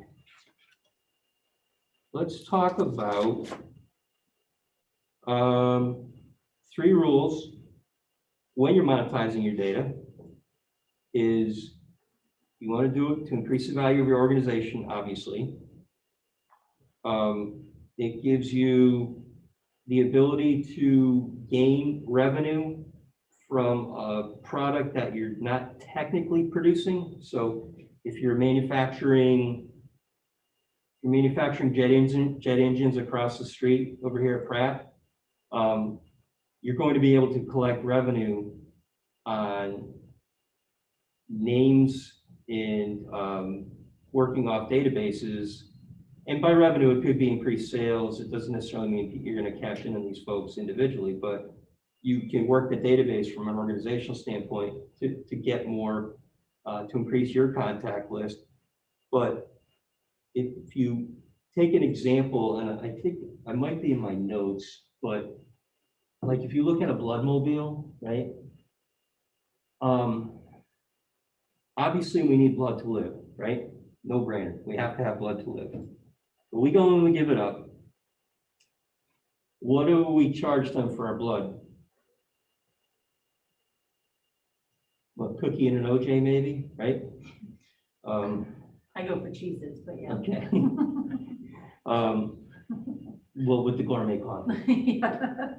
So essentially we're giving that up because we see it as excess, right? But we're also, there's a value on that we don't realize immediately, but you know, maybe somebody that matches our type 6 months down the road that needs it in a pinch saves their life. So we're going in the assumption that this particular bag of blood that we gave them is going to save a life. So there's value to that. When an organization, if you look at, change that blood out now, and that's our data. So we signed up for that app, we gave them all that data because we know that data. If you look at your wearable data, right, or our Apple Watches, right? You know where that information goes?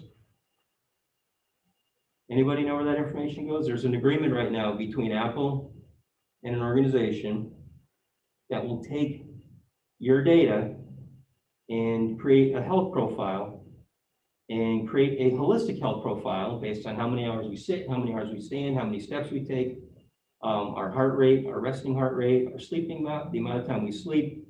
And it takes that data and it creates, again, these kind of like these profiles based on different characteristics. Because obviously our watches don't know our height, our weight, our percentage of body fat, our BMI. They don't know that. We can tell them, but they can pull these big pools of data and analyze these different aspects of the user and come up with these basically images of these individuals. So they're using that information to help to build preventive models, to help save lives, to monitor like different sleep patterns. Like if people get 3 hours of sleep a night, their average heart rate is this during the day versus people that get 8 hours of sleep a night, their average heart rate is this. So we're giving that information away. We signed the consent form, we clicked accept, but it's being used for a good cause. Okay. Now, they're certainly not, well, there's an MOU, there's a memorandum of understanding, so they are giving it to them. But everybody knows, right? You work in nonprofit, an MOU means what?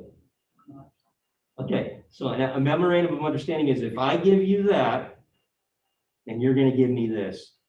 So it's essentially a barter where you can, I'm not gonna write you a check for the information, but hey, hook me up, I need this right here. So an MOU means that you're basically, it's kind of an IOU, but in the world of nonprofits in corporate America.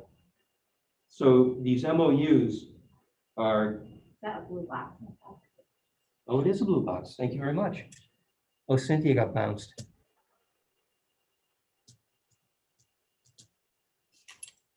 We still recording? Yes, we are. You're back, Cynthia.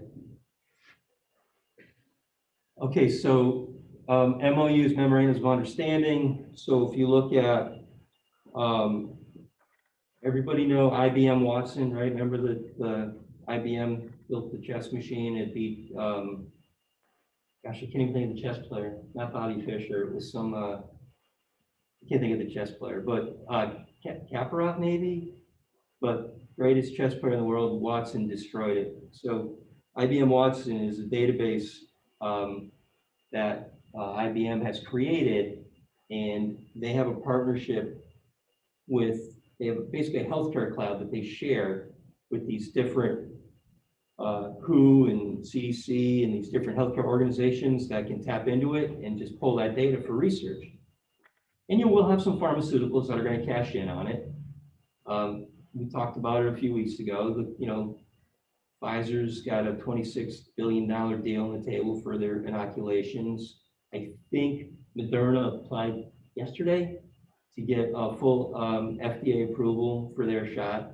So there's money to be made, but they're also going to use that data to make sure that the stuff we're getting is safe and that we're healthy and so forth. So, just, the wearable data certainly benefits us personally if we want to track, hey, I did 10,000 steps today. But the bigger picture is that data is being stored and harvested. And in a lot of cases, there's a broker on that side of the MOU saying, hey, I'll sell you this. I'll sell you how many steps Kate had in exchange for, can you give me the last 10 sites that she visited on her internet browser? So I'm oversimplifying it, but the exchange is very similar to that. We'll give you this data. We want that data. Okay, so, I mean, I know you just said you're oversimplifying. Are there people that this is actually their job? Yes. How do you get a job like that? Well, it's not, so it's not like we're looking at spreadsheets, okay?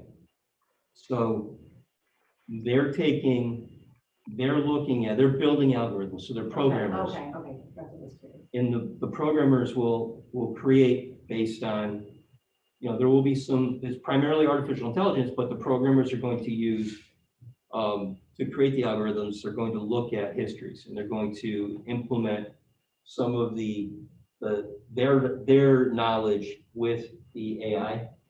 So, but the algorithm is built and we probably each have, several thousand algorithms on us alone based on things that we've done, bought, checked out online, visited in a store, wherever you've left your name, your phone number, your email address, anything, there's an algorithm created for that. So, and that's when you go from data to big data, because big data is what processes that. Big data is thrown into the big silo and letting the siphon it come down to get what you need out of the synthesis. So you're going to synthesize all of that garbage as a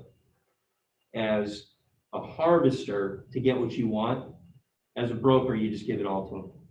But the folks that create these, like Amazon probably has a team of folks that do this. I don't know how many people they employ in this field, but they're just constantly writing programs. They're constantly writing these like SQL programs to identify like these cause and effects that happen to this is coming in. Okay, well, this is going to go out to these people based on the formula that this organization wants this data. So again, I oversimplified it previously, and I probably just muddied the water for you, but I'm telling you, if you look at how an algorithm is built, it will shed a lot of light on this for you, because algorithms are what makes big data work. Without algorithms, you don't have the fiscal bandwidth as an organization to have somebody go down and break this down manually.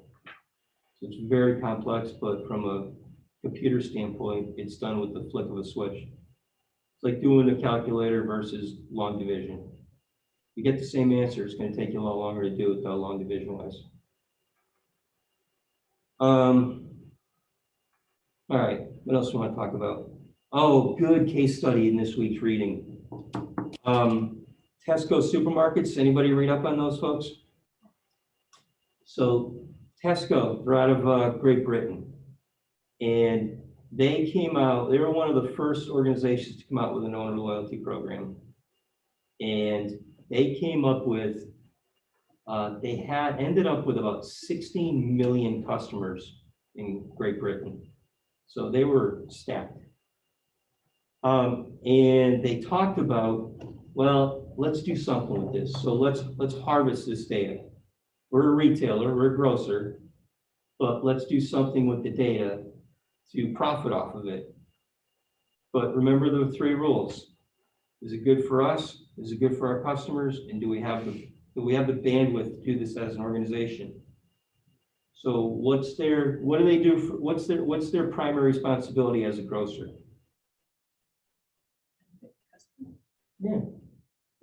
They've got the customers to take care of, they've got the food to order, they got to keep the stores in good shape.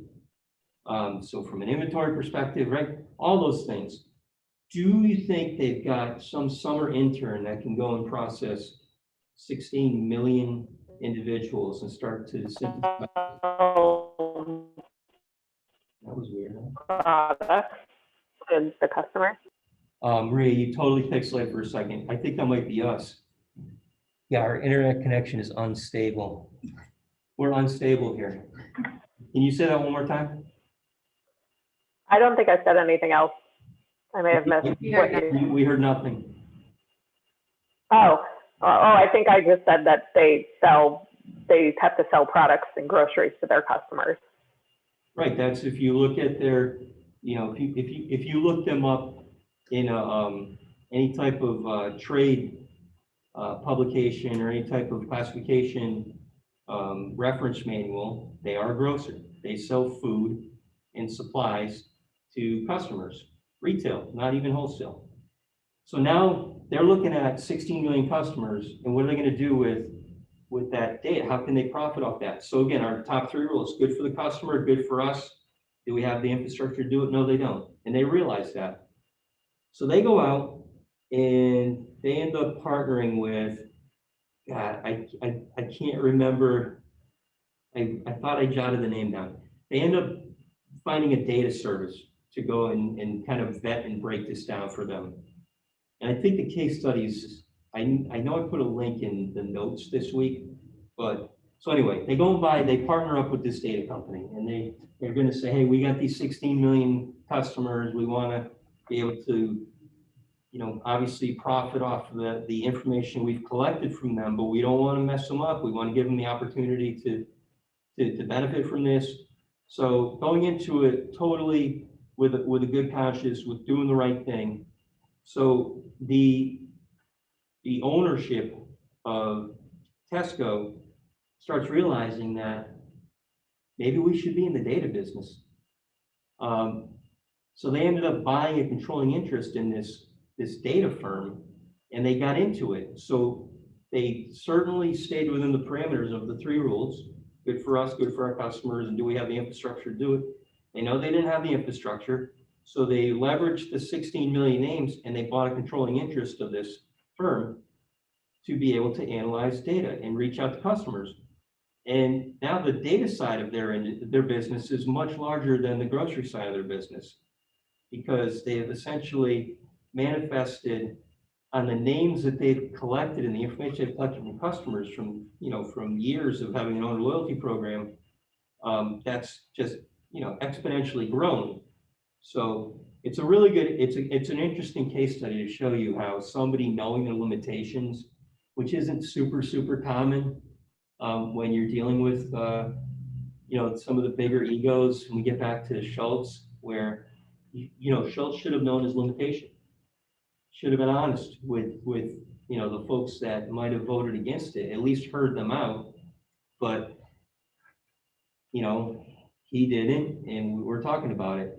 Tesco had the opportunity, definitely had the revenue to go in there and take a stab at it, but kind of did it the way in which put their toe in the tub, tested it out, and said, yeah, well, you know what? We like it, we're gonna buy you, and we're gonna continue to grow it. So it is good. It's a good story.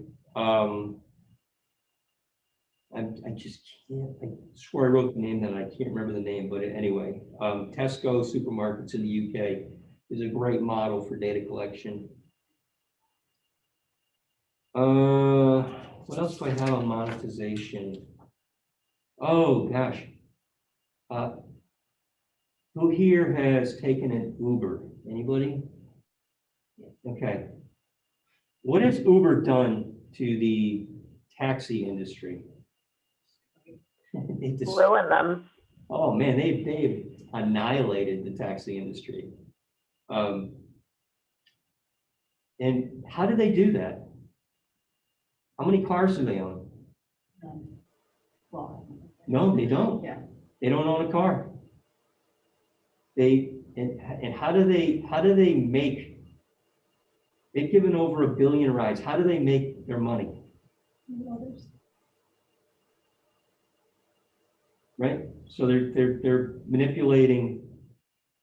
You've got somebody that works for you, that's going to pick somebody up, a stranger, and they're going to know, right, Cynthia? They're going to know what time you're getting there, what you're driving, wait out front, right? You get a little notification, that they're there. By the way, it's more Lyft, but a great movie that I watch every time it's on is Equalizer 2 with Denzel Washington. If you've ever seen Equalizer 2, I love that movie. He's a Lyft driver. That movie is awesome.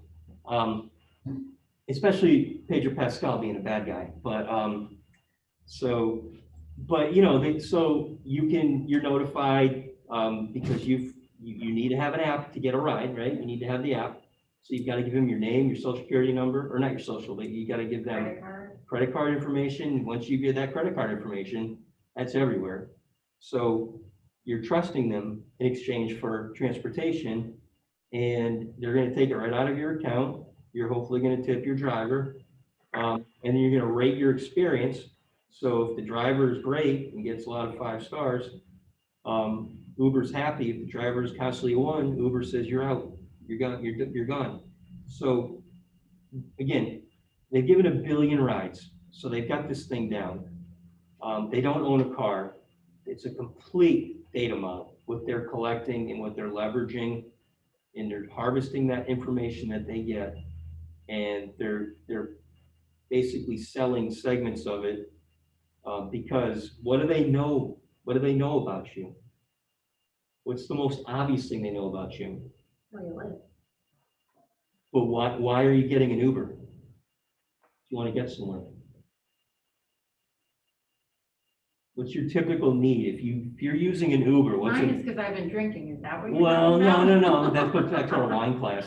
But if so, likelihood of you having transportation, especially in a big city, Oh. is an area that they can target.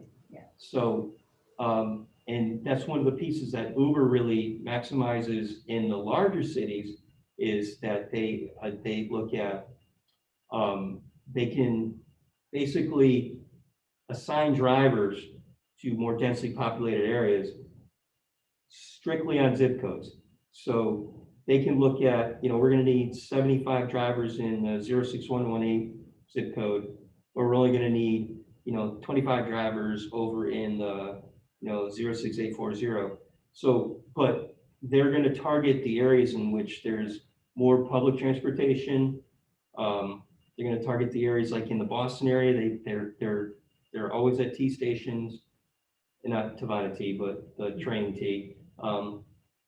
They're at this, they hang on at the subway stations, the airports where there's transportation needed, but people typically are taking cabs. It's an incredible model, and there's a wicked long, like a 40-minute video from a couple of the Uber drivers that I posted. I'm sorry, a couple of the Uber founders that I posted, and it talks about how they were threatened.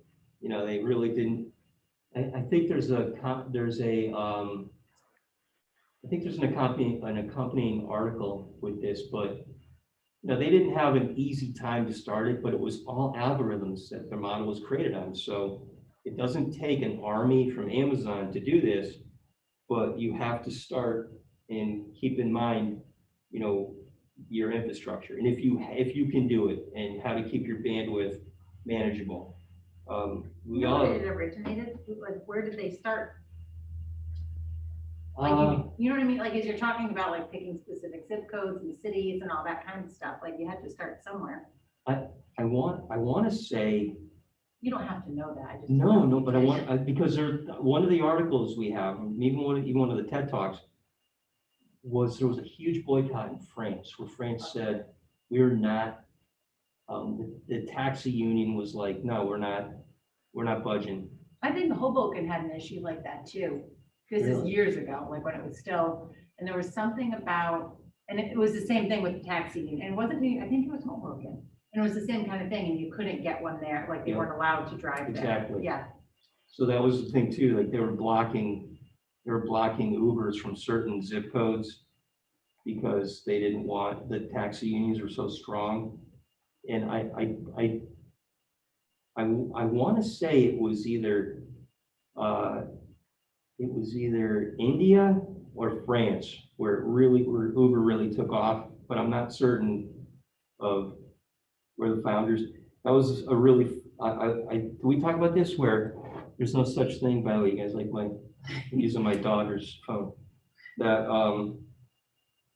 they had, gosh, it was something like, I forgot how many error messages that were coming up, but when we were talking about getting back to the Uber folks real quick, there was, when they first tapped into the database, they're really getting like the real ancillary stuff, and they had to work with a programmer to open up these databases because they were only getting error messages. So one of the first things they did was invest in an infrastructure. So in the juxtaposition of that is they're a transportation service, kind of like the produce company that's starting to sell data. They're a transportation business, but they, instead of investing in transportation, they invested in infrastructure to build their databases and to make them more robust. But it's a really good story, and I think that when I apologize for not knowing what the country is, but we're in a point right now, and I can't remember the comedian who said it, but when you want something, you never have to say, I don't know. Like because we have it at our fingertips right now. Where everybody right now could Google that, okay, where did Uber start? And you could all look at me and say, hey, moron, they started here. It's like, you should know this, but that's what smartphones have given us. But there's Uber's a really good model for something that, to kind of look at. And I would tell you to watch the video. It's okay, but skim through it. It's not anything that's, it's not going to win an Oscar or anything. But the last thing I want to talk about for data harvesting is it's a risk reward thing, minimal effort for maximum outcome. You're going to bet millions of bytes of data, but you're not going to see a return on every byte. So it's a risk reward. You really have to take a chance. some of the things we talked about in the past. John Deere, they give their sensors away. They're collecting petabytes of data back, and they're processing that, some of which they need, most of which they don't. Oh, Hannah's back. So, Hannah, can we continue now? Okay, we'll start where you left off, from like 30-ish. Sorry, it was going too quick for me to try to pay attention, so. Not this class, not the awards, sorry. Family first. Family first. Thank you. So we were just talking about Uber. But so from a data harvesting standpoint, you're not going to see a ton of return on data harvesting. You're dealing with, again, petabytes to get back maybe terabytes. So the exchange isn't one for one. Now let's see if this is from a few minutes ago. Hannah, what's an MOU? Memorandum of Understanding. There you go. I didn't know that. Really? We'd stumped the class with that one. I do them all day long. I know, that's what we were talking about, like with these data brokers. Cynthia, did you know? Yeah, I was on mute when I said it, but it was a good thing because he said Hannah, he didn't say me. So they're either MOUs or MOAs. MOUs are memorandums of understandings, and MOAs are memorandums of agreements. It's not like you work in a nonprofit or anything, no? Or So, always have. well, I mean, we brought it up just because that usually there's that exchange where you're not selling it for a financial amount, you're selling it for an exchange of data. So data for data, give me this data, I'll give you that data. So again, our harvesters, minimal effort because your return is going to be small. So you need these organizations that are massive and are just going to kick these algorithms out and start selling selectively to different brokers. Very, very, very, very, very limited human interaction. Kate brought up that question earlier, is like, who has a job like that? And there are folks, they're mostly programmers, but the human interaction is extremely rare. And it's from a security standpoint, it all comes down to basically having secure servers that are going to host this information that you can access readily. If you, from a data harvesting standpoint, those are kind of like the three must-haves, where a secure, accessible database stored internally in a server, not necessarily on the cloud. However, on the cloud has gotten a lot more secure in the cloud in recent years. You don't need a huge staff to do it. You need a good programmer and risk reward. You're going to send a lot out, you're going to get a little back. So those are if we want to paint a picture with a broad brush of a data harvester, those are the folks that are doing it. And again, we're talking about the Amazons, talking about Facebook, Instagram folks, Google, even like the department stores with the online presence now. They're leveraging the information they have, because many of them have credit cards that they don't necessarily manage the fiscal aspect of it, but they have the data piece. So they've got all the information that we need. So that's a harvester. Any questions on data harvesting?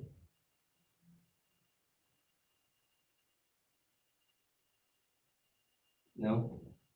I'm kind of tapped out on material because Sandy was supposed to be in here talking about Enneagrams. So I want to talk about what we have due this week coming up, like due the 8th, I think. Yeah. Tuesday the 8th. Okay. Our discussion board. I'm super tempted to go with the well, I'm gonna drop the APA, but, to bump it to like a 300 word initial in one response, one 200 word response, okay? Because and really what I want to see is, I want to see folks engage with everybody else. So just kind of like bounce your theories around the room. When you say not APA, you mean there's no, like, we can just talk? Yeah. Okay. Yep. You don't have to worry about saying that, you know, Amazon sold 50 petabytes of data to Google, and then you don't have to cite that. You can just Oh, say, no citing when you say. yeah, Oh, yeah, okay. you can, Sorry. you can speak freely, because the conversations were really, really, really good. So, and honestly, anything I tell you, you can pull out of a book, but the discussions are what you're pulling from each other, and you're really getting a good grasp on it. So, I think I don't want to make it sound easier, but I really want, again, I don't want it to turn into, I want discussions not to be punishment, and they're easy 100s. They really help your GPA at the end of the day, and they give you an opportunity to express yourself without feeling restricted as a, you know, I used a pronoun, take 5 points off. No, just tell us what you think. Do your research, pick a few items up that really resonate with you, and communicate that with your colleagues. Because as we know, that's the way it works in the real world, right? And we're going to focus on presentation in a couple of weeks before we get ready for our final. But presenting your data, you know, there's a formal way to do it and there's an informal way to do it. Discussions are an informal way. We're having a discussion right now. I'm not sitting on a pulpit reading, you know, down. This is very informal. When we do it formally, we prepare for it. So your essays and your writings will be formal. Your discussions are going to be informal. You're going to come up with other professors, and I'm not sure if Bridget's that way. Maybe Jess will be next semester, where they want 2 citations, 2 responses, and you just get really dry when you're doing that, because you're following, you know, the cookie cutter response. You can just jump on one person's post and basically get 11 other variations of that answer. And I can't say it's wrong, because it's your theory. But if you can come in here and bring up different points that, again, that resonate with you, and incorporate sometime your professional experience in there, it really makes for a nice roundtable. So, but again, there's going to be some sticklers that want APA formatted discussion posts. And you can ask them if they're teaching English next semester when they want to give you a hard time on their discussion boards, because it really takes away from the point of a discussion board. And if you all hadn't had a chance, check Elise's out, because it was really, I mean, the video is, it's fun, it's a break, it's something that you can, you know, you're just a little less restricted on. So I would encourage everybody, try a video if you get a shot, you know, it's good. And especially now, I mean, we're virtually meeting. So we're essentially doing video chat right now to get this material across. So, so that's next week. The discussion board is, is data harvesting moral? Is it moral to harvest this information that, you know, I'll do a metaphor, seeing we talked about John Deere. So let's say that I grew 100 acres of corn, right? But I only needed about 30 acres to feed the family, and I could break even at 30 acres. Why do I grow 100 acres of corn? Sell it, make money. I can make money on the additional. If I lose some of my crops, I can replace it. I've got the space, so I might as well plant there. Otherwise, it's just gonna be dirt. But it's really, so if I was a really moral farmer, I dedicate a third of my lot to food pantries. I'd say here, I've got the space, I'm gonna grow it, I'm gonna give it to you. Now, as we talked about, I think, Hannah, you hadn't gotten back yet, but we talked about wearable data and how IBM Watson shares with these international healthcare databases, our steps, our heart rates, our resting heart rates, the amount of time we sleep, our calorie intake, any exercise we're doing, and they create these profiles that are going to benefit others, but not everybody taking this data is in that, that mode of giving. They're looking to leverage that and then turn it around into something else. So, but again, a farmer growing 100 acres of corn, I only need 30 to break even.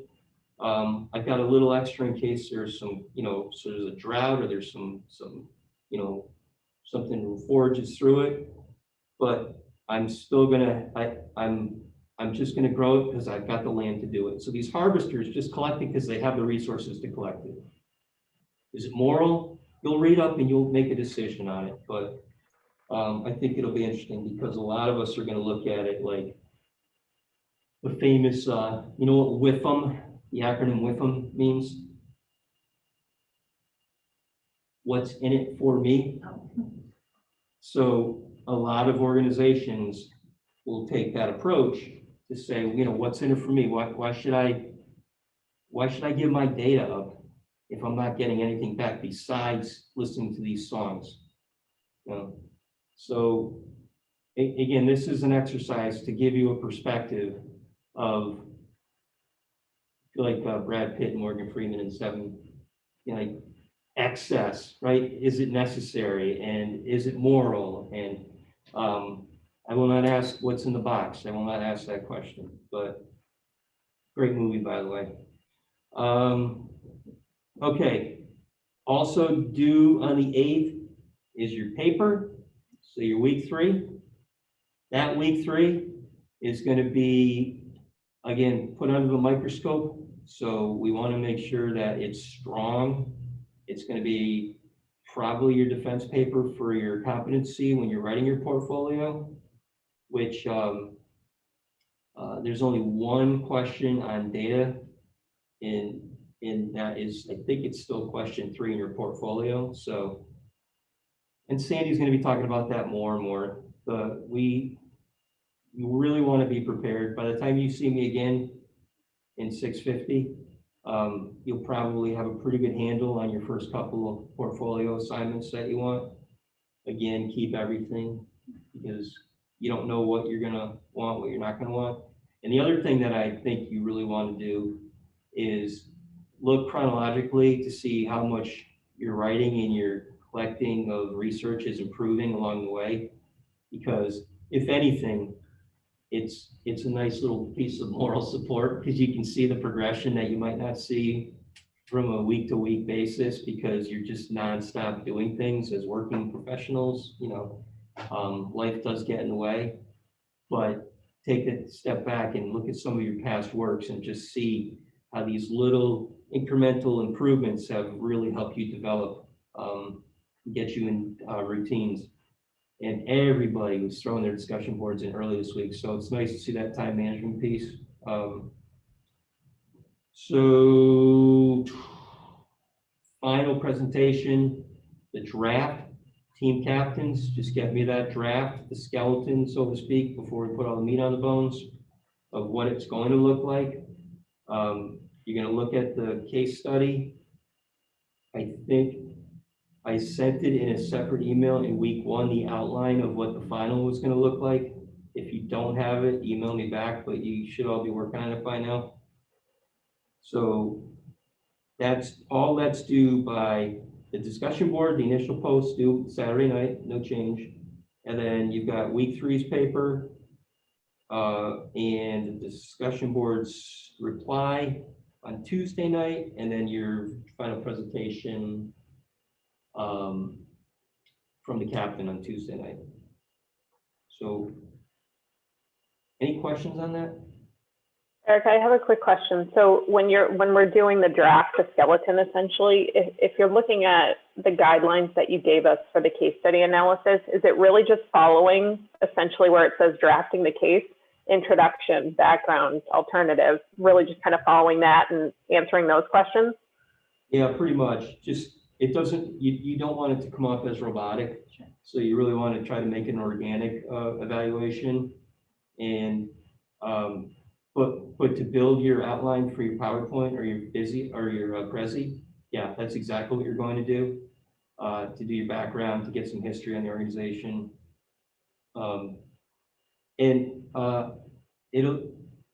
These weekly assignments, which might seem like kind of the bane of your existence right now, but you'll see how they tie in to help you put this together. And it's giving you perspectives that, as we have shared in the past, we've done more research already as a group than the data team at Starbucks did for the entire acquisition process. So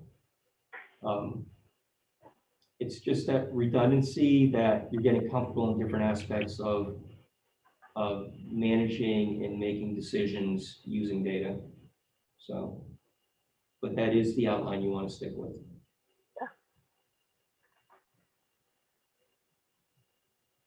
Any other questions?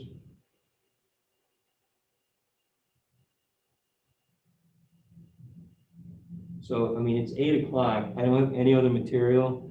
If you guys want to blast, that's great. I can stick around if you want, but Sandy will be doing Enneagrams next week. So probably she'll jump in early in the conversation.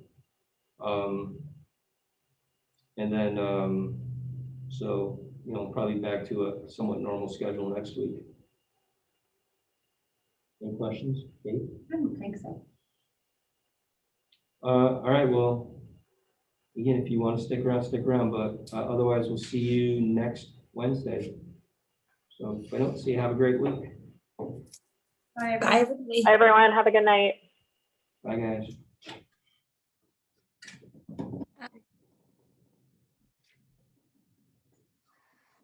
So I think that was helpful for the week 3 paper that's due.